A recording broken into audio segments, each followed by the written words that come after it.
The origin of Jowa's strength was notably murky and open to speculation. How could a player like him, who was making progress very slowly, just get this incredible strength? There was a story that Jowa himself told, but it seems a little bit like a fairy tale, but it goes like this. So one night, Jowa was walking through the woods, and he saw a cabin. It was nighttime, so he knocked on the door, and a white-bearded sage opened it. Jowa saw a go board in the corner, so he offered to play a game. And once he opened the go bowls, he saw that all of the stones were white. So they started playing a game, and also this man gave Jowa some handicap. They played, and at one point Jowa realized that all of his stones were dying. It was a devastating loss. And then he woke up. This whole game was played in his dreams, and as you might have guessed, it never survived to our days. But Jowa, as he told himself, remembered the game, and it is by studying this game that he became stronger. Whether this game really happened or not, we can't really say now. We know that Jowa himself was prone to all sorts of mystifications, but it's generally believed that it's at this time that Jowa understood the significance of estimating the score and adjusting one's strategy according to that.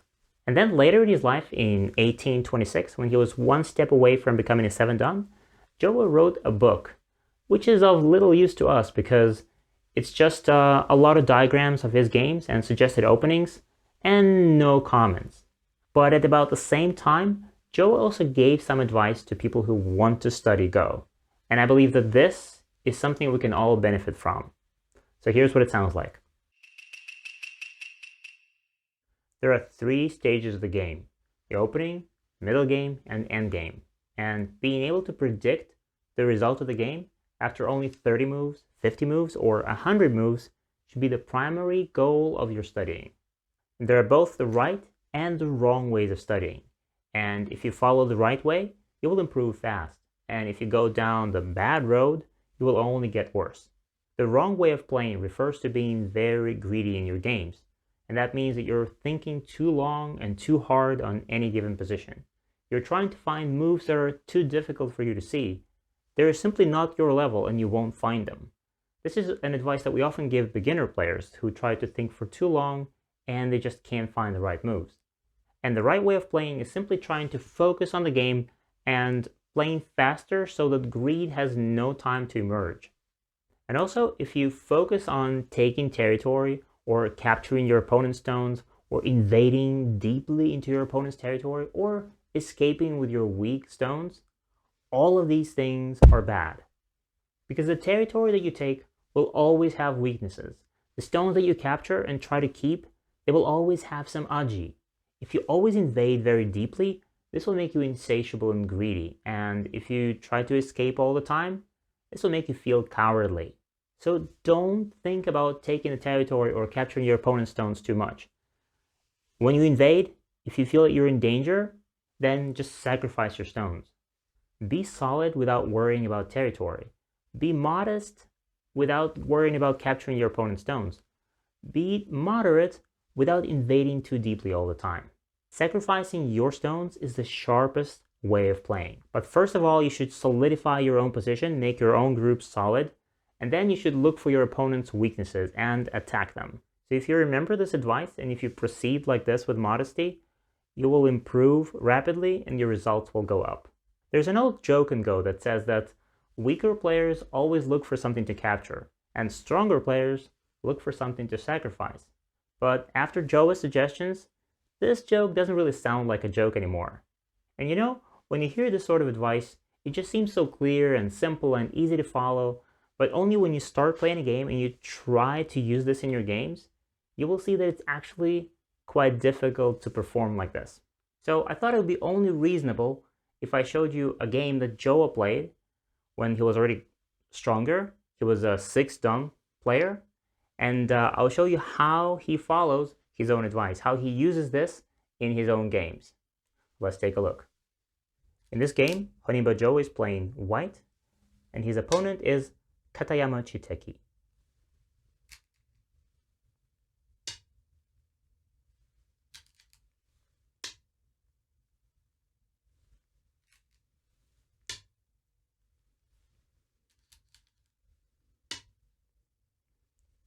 They take the corners very ambitiously. White invades the corner. Black attaches. A Joseki is played. And black plays this very interesting move, trying to grow a moyo on the right side. And a jump to make this territory. White plays this Hane, of course. And black ignores and approaches the corner. White takes the corner. Black presses.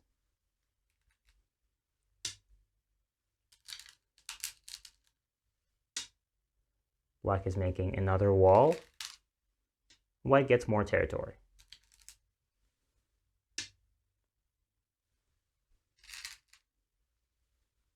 Another extension on the top.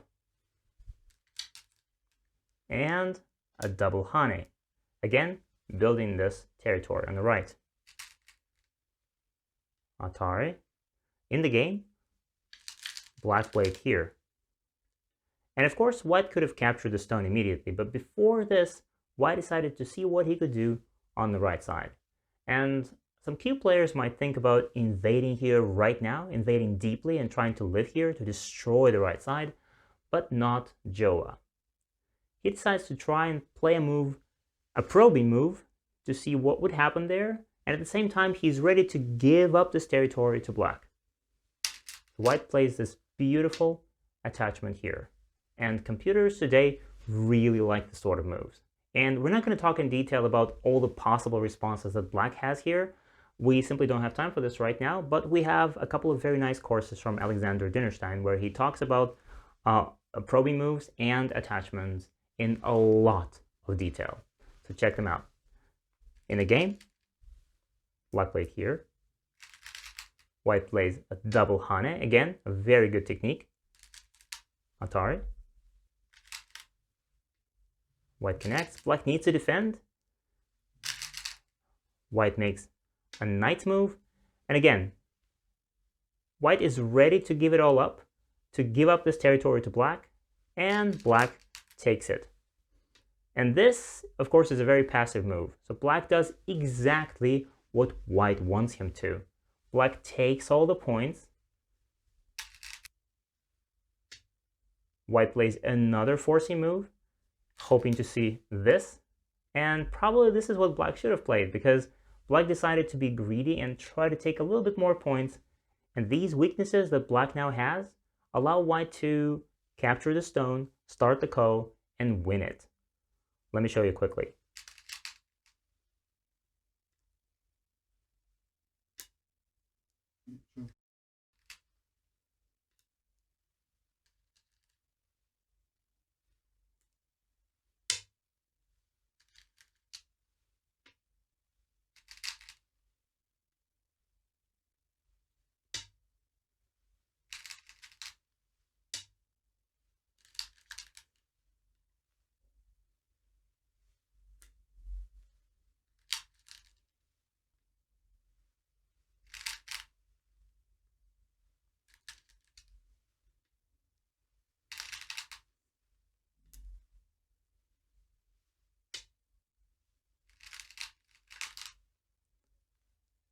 White wins the ko, and look how painful it is for black.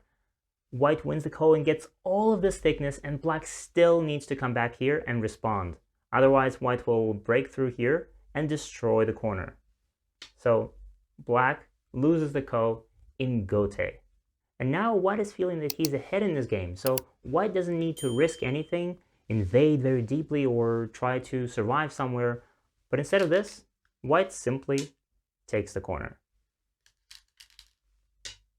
White cuts first.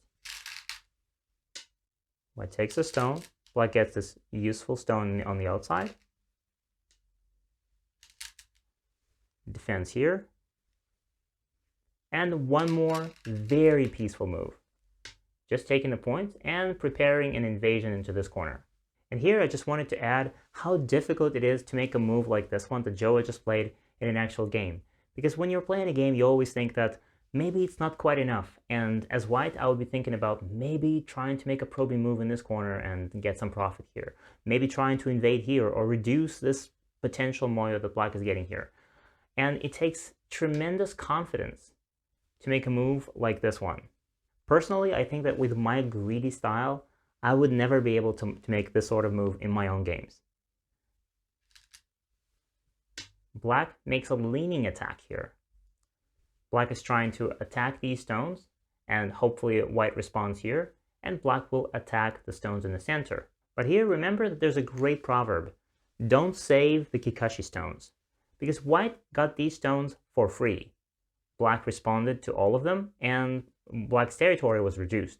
So now white doesn't feel obliged to save these stones. And black doesn't really know that yet, but white is more than willing to sacrifice all of them in exchange for something else.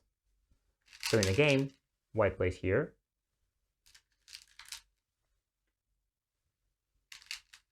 And cuts. Black extends, trying to capture the stones. And white gets this perfect shape, as if white captured the stone in a net. Again, black has to add more moves to take the stones, and white gets a perfect shape, a great thickness in the center. Another stone in the wall. Black spent so many moves, captured all of these stones, but still there is Aji, as you will see later in the game. White adds another stone here, and look how beautiful this territory now looks. Black builds some territory here, and white is more than happy to respond and make this territory. Another move, and at this point, AI thinks that it will be more than enough for white to simply respond here, and the game is over. White wins the game easily. But instead of this, in the game, white plays something a lot more scary. White makes this invasion. This is a probing move. And just imagine if you're playing black here, how unpleasant it is to see a move like this one. Because now black is almost forced to kill this stone. If white manages to live here and destroys this black's territory, black loses the game for sure. So black really needs to kill, and that's not a very good feeling. So black responds here, and another ambitious jump right in.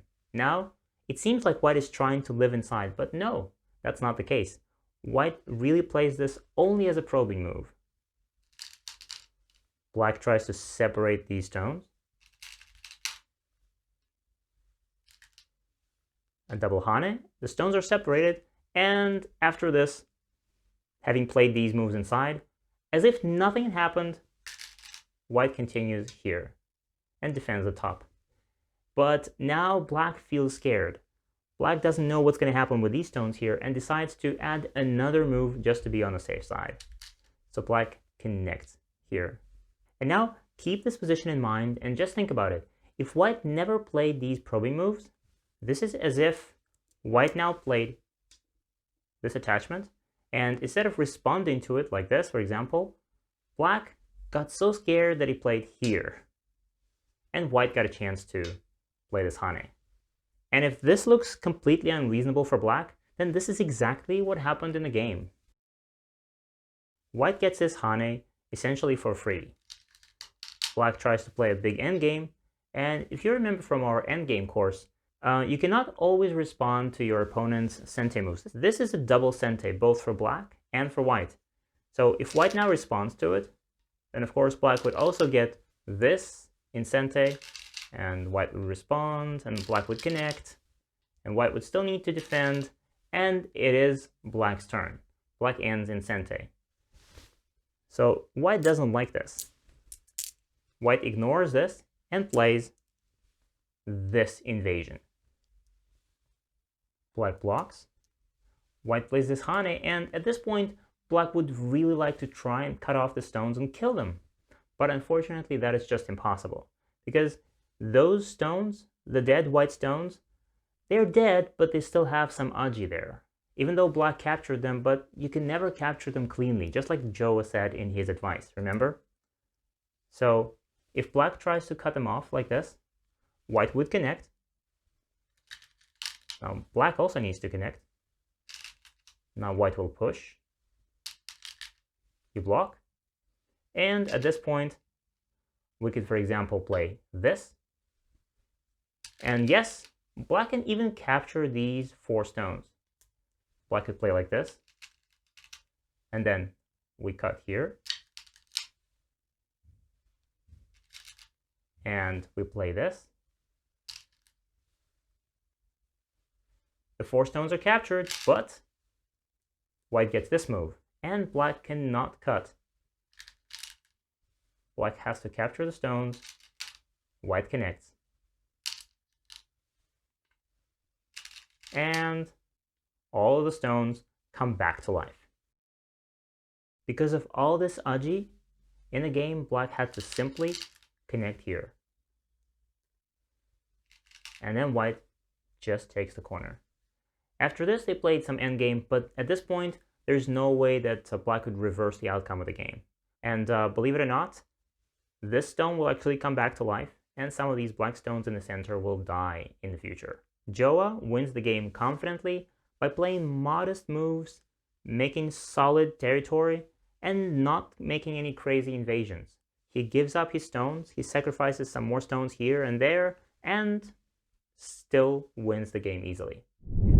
By the way, you can also watch these lessons on our platform, gomagic.org. Except there, you'll watch them with interactive quizzes right within the lessons and practical exercises right after them. And if you enjoy watching these Go videos and you don't want to miss others like this one, go smash that like button, subscribe to our YouTube channel, and this is Go Magic.